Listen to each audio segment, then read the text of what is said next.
வணக்கம். சென்னையோட ஆன்மான்னு சொல்லப்படுற அதோட கலாச்சார பொக்கிஷங்களை பத்தி தெரிஞ்சுக்க இந்த ஸ்பெஷலான தொகுப்புக்கு உங்களை வரவேற்கிறேன். இன்னைக்கு நாம வெறும் வரலாற்றை மட்டும் பார்க்க போறதில்ல, சென்னையோட அந்த உயிர்ப்பான உணர்வை அங்க இருக்கிற கோயில்கள் வழியா நேர்ல அனுபவிக்க போறோம். வாங்க உள்ளே போகலாம். இப்போ ஒரு முக்கியமான விஷயத்த கவனிக்கணும். இந்த மேற்கோள் சொல்ற மாதிரி இது வெறும் சாமி கும்பிடுற இடங்கள் மட்டும் கிடையாதுங்க. உலகெங்கிலுமிருந்து மக்களை ஈர்க்கிற அற்புதமான கட்டிடக்கலை அதிசயங்கள், பாரம்பரியம், வரலாறு, அப்புறம் மக்களோட அடையாளம், இது மூணும் எப்படி இந்த இடங்கள்ல ஒன்றிணைந்திருக்குன்னு இன்னைக்கு நாம விலாவாரியா பார்க்க போறோம். சரி, இந்த தொகுப்புல நாம என்னென்ன பார்க்க போறோம்? முதல்ல பழங்கால திராவிட கட்டிடக்கலை அதிசயங்கள், அப்புறம் இன்றும் துடிப்போடு செயல்படும் பக்தி மையங்கள், அடுத்து கடற்கரை மற்றும் நவீன கால கோயில்கள், கடைசியா நீங்க பயணம் செய்ய தேவையான சில முக்கியமான டிப்ஸ். இதுதான் நம்ம பிளான்.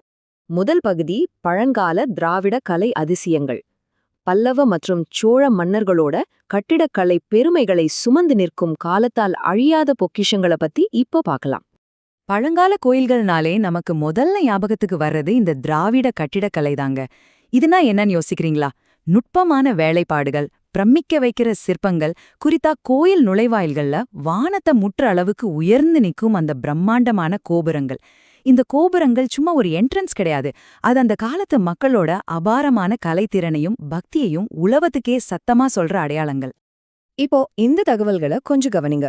ஒவ்வொரு பழங்கால கோயிலுக்கும் பின்னால ஒரு தனித்துவமான நோக்கமும் வரலாறும் இருக்கு. உதாரணத்துக்கு, வங்கக்கடல் ஓரத்துல இருக்கிற கபாலீஸ்வரர் கோயில் சிவபெருமானுக்கானது. புகழ்பெற்ற 63 திருவிழா இங்க ரொம்ப விசேஷம். அடுத்து விஷ்ணுவுக்கான பார்த்தசாரதி கோயில், 108 திவ்ய தேசங்கள்ல ஒன்றான இதுல 5 வெவ்வேறு சன்னதிகள் இருக்கு.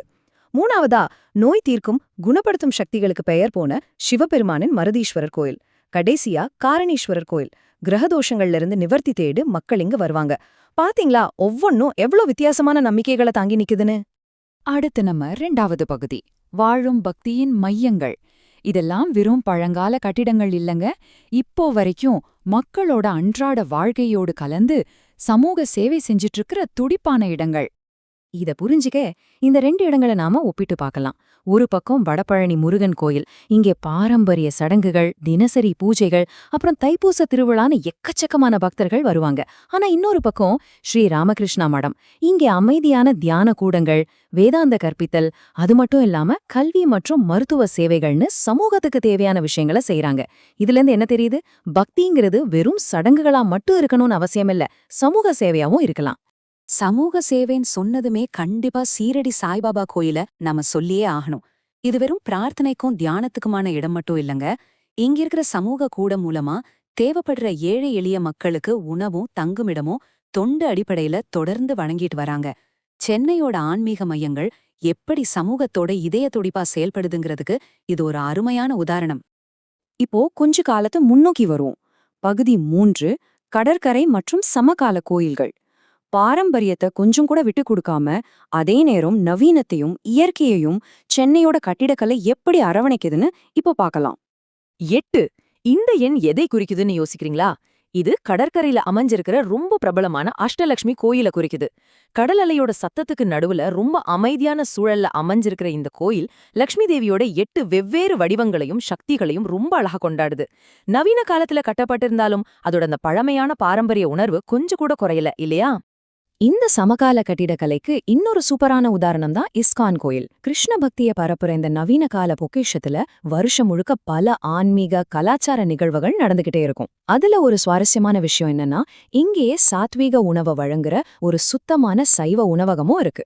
இது வெறும் வழிபாடுங்கிறத தாண்டி நமக்கு ஒரு முழுமையான லைஃப் ஸ்டைல் அனுபவத்தையே கொடுக்குதுன்னு சொல்லலாம். இப்போ இந்த இடம் ஒரு அற்புதமான விஷயத்த நமக்கு உணர்த்துது. சென்னையோட கோயில்கள் வெறும் மதத்தை மட்டும் கொண்டாடுறதில்லைங்க. இந்த திருவள்ளுவர் கோயிலை எடுத்துக்கோங்க, இது உண்மையிலே ஒரு மிகப்பெரிய இலக்கியம் மற்றும் கலாச்சார பொக்கிஷம். புகழ்பெற்ற தமிழ் புலவர் திருவள்ளுவரை போற்றும் விதமா திராவிட கட்டடக்கலையோட தாக்கத்துல ரொம்ப வித்தியாசமா வடிவமைக்கப்பட்டிருக்கு. தமிழ் இலக்கியம் மற்றும் கலாச்சார நிகழ்வுகளுக்கான ஒரு முக்கிய மையமா இது இப்போ செயல்பட்டு இருக்கு.